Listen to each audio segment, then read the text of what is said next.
Puntua.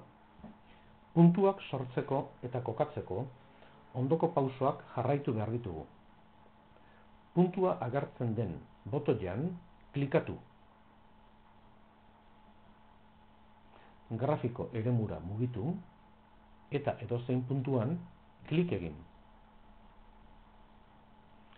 Puntu bat sortzen zaigu, bai eremu grafikoan, bai algebra leihoan, bere koordenatuekin.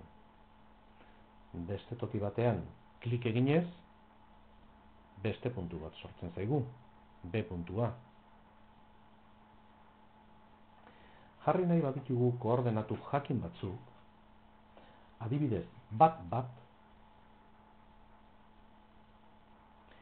eskubiko botoiarekin klikatuz, editatu egiten dugu.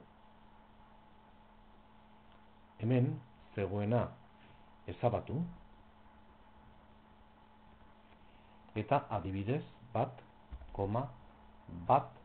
puntua jartzen dugu, returni edo enterri eman, eta ikusten duzuen bezala, A puntua kokatu zaigu guk emandako koordenatuetan.